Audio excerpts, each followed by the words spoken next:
In today's video, I'm going to be teaching you 25 tips to instantly improve your gameplay in Tom Clancy's Rainbow Six Siege. So without further ado, let's get right into it. You can stop the freezer wall from getting open if they have a thermite and get a kill out of it. All you have to do is throw an impact grenade at this drone hole once you hear the thermite get placed. It's going to kill the thermite, anyone around, and blow up the hard breach charge. You can do something similar with Capcan. All you need to do is place a single Capcan nearby a gas pipe, and once anyone walks through, it's going to blow up, giving you another free kill and boosting your KD. The CC wall is almost impossible to push now that you can ban both of the main hard breachers, Ace and Thermite. But if you use this Hibana strat, you can still open a wall no problem. All you have to do is aim 4 pellets here, 4 pellets here, detonate it, and then place a breaching charge on the soft wall. Ideally, you should pair this with Buck or Ash so you can open a soft wall from a safe distance. If you place an Osa shield on a doorway and crack it, you can place a claymore on either side of the Osa shield, giving you a free pick on any attackers trying to flank you or roam. Osa can also fully counter Aruni's gates. All she has to do is place an Osa shield on the doorway that the Aruni gate is in, and the Aruni gate is permanently broken. Pair this with the claymore strat and you'll get easy free picks. On Clubhouse, if your team decides to push the CC wall and they have a bandit tricking, you can actually stop him from tricking by just simply chucking a nade. You probably won't get the kill, but it's definitely going to get the bandits off the wall. If you don't feel like running nades though, you can always just play Flores. All you have to do is use a Flores drone through a drone hole, a doorway, a barricade, anything. Drive the drone to the bandits and immediately blow it up. It's going to make bandit run away and he's not going to be able to trick the wall. Many people don't know this, but Aruni fully counters Verora. This is because all she has to do is punch the Verora gate and it instantly breaks, making for some pretty easy flanks. If you're ever defending basement on Night Haven, use these Valk Cams because they're extremely broken. Your first Valk Cam is going to go in this little corner on the very top left side of the A site. This cam is absolutely broken because it allows you to ping and see people outside the small wall breach. And the best thing about it is that they can't shoot it. Even if they see it, they can't shoot the cam. Your next cam is going to go inside this little shelf thing on the light. It's going to be on the very far right side so that anyone that opens the breach can't see it. This cam can see all of B site, the breach, and the default plant, making it amazing for plant denial. Your third and final cam is going to be right here in this corner of storage, all the way in that dark spot. Just make sure it's deep so it's harder to see. This cam is really hidden and it watches vert, specifically the vert right above the half wall that people like to play on. So if anyone tries to get the vert on you, just place a pre-place C4 and blow them up. In Siege, it takes 20 bullets to open up / rip any barricade in the entire game. So you can prep barricades for runouts or just hop outs in general by shooting 19 bullets at the barricade. Once you hear a sound cue or you hop on a cam and see somebody, you can just simply shoot 1 bullet, the barricade breaks, and you can run out for an easy pick. If you're ever pushing the kitchen hatch and your team forgets to run impact EMPs, what you can do is you can ace charge the side of the hatch, both sides of the hatch, and it's going to open regardless of the cave claw on the hatch. Unless the defenders manage to somehow C4 both of your ace charges, it is literally impossible to counter the ace charges or do anything about them. If you want some free picks, start using the sentry strat. All you have to do for a free pick is place a barbed wire somewhere that has a soft wooden floor, then go below and place a C4 below it. Afterwards, go back to the area where you place your barbed wire, play close, and wait for a punch. Once it's punched, rip the C4. You can also do this exact same strat with proximity mines, but I would recommend using the proximity mines for default plants, because otherwise the attackers are just going to run by the C4.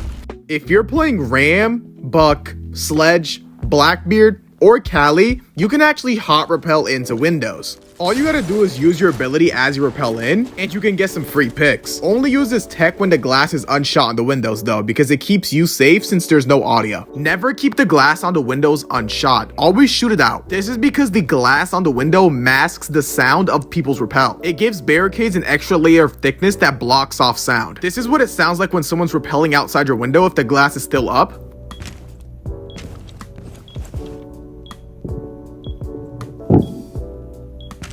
And this is what it sounds like when the glass is shot.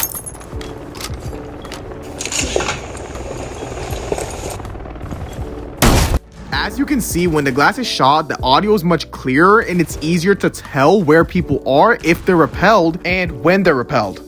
Another reason to shoot out glass is that if attackers are repelled on the window, they can make a little slit without breaking the glass, allowing them to get some easy picks. So if the defenders don't shoot out the glass, if you're on attack, make sure to use this little slit play. I guarantee you it'll get you at least 1 or 2 free picks. But don't use it multiple rounds in a row because it's pretty predictable.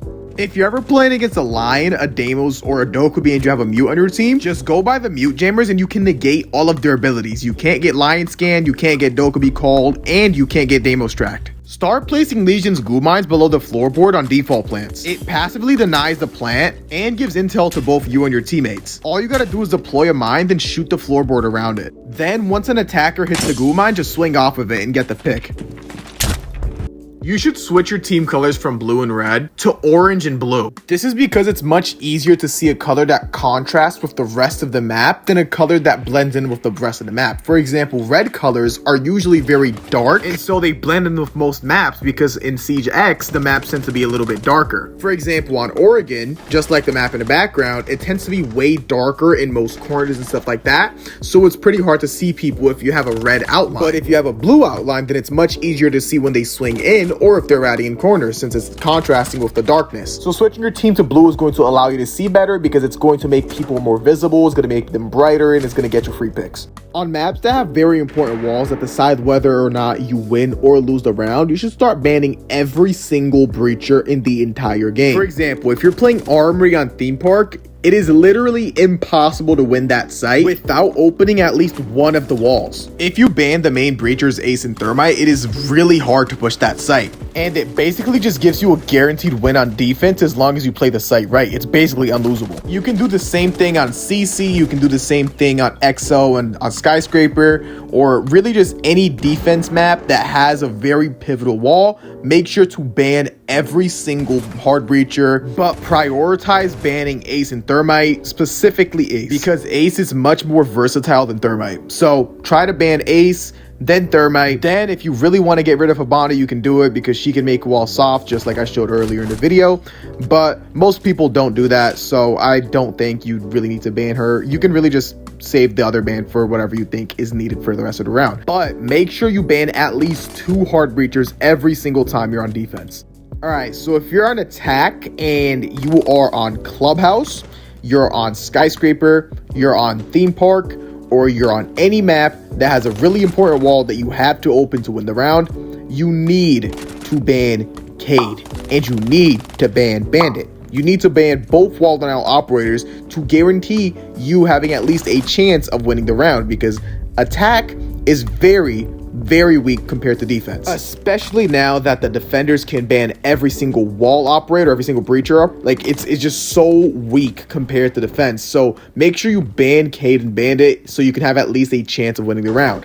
Alright, so everyone's seen this spawn peak on Border where you get on top of the vending machine, you shoot the top right side out, and you look for a pick. Now, the issue with this spawn peak is that it's way too well known. Any decent player is just going to pre-fire your brains out. So, what you can do is you can actually bait that spawn peak, prone on the bottom right side of that door, and look right in the middle of the half wall, and wait for them to start pre-firing the top left side. You're going to get a free pick because no one can actually see that hole. Alright, so tip number 22 has to do with audio, right? Currently, I am a 1.6 KD, 1.6 win-loss champion, right? So, I don't mean to stroke my ego or anything, but I'm clearly hearing my enemies, right? And these are the audio settings that have been working for me. Every headset is different, so you're going to have to do some testing for the dynamic range for yourself, and you're gonna have to see what you hear better on high or low. But for me personally, I hear way better on high, and so that's what I've been using for the past 2 weeks.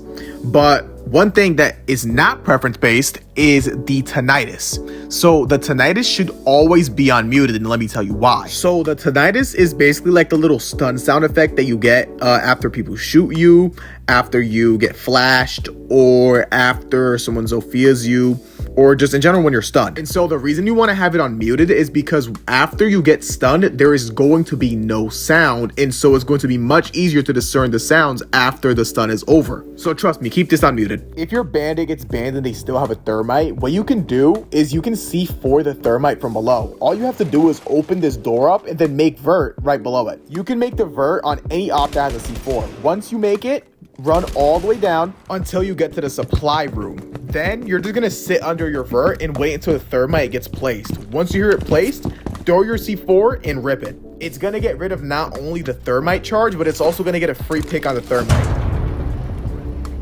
After peeking an angle once, always reposition. Look at this clip in the background. See how after every single time I peek, I immediately reposition and switch to a different angle? That's because if I keep peeking the same angle, I'm going to be too predictable, and that's going to make me lose the gunfight. So don't peek the same angle more than once. And last but most definitely not least, number 25, take your gunfights with confidence. Oftentimes I see people lose gunfights they 100% could have won if they just played more aggressively or if they were more confident in their gun skill. Don't underestimate yourself and take every gunfight like you're the best player in the lobby. Even if you really aren't, it does not matter. As long as you have that confidence, you're most likely going to win the gunfight. But that does not mean to swing dumb stuff. Playing confident and swinging dumb stuff are two completely different things. If you guys made it this far into the video, make sure to drop a like and subscribe. And also go follow my Twitch and TikTok. It's both going to be linked in the description. Thank you guys so much for watching this whole video. And I'm going to try posting more frequently. I'm going to try posting at least twice a week. So, yeah. That's about it. See ya.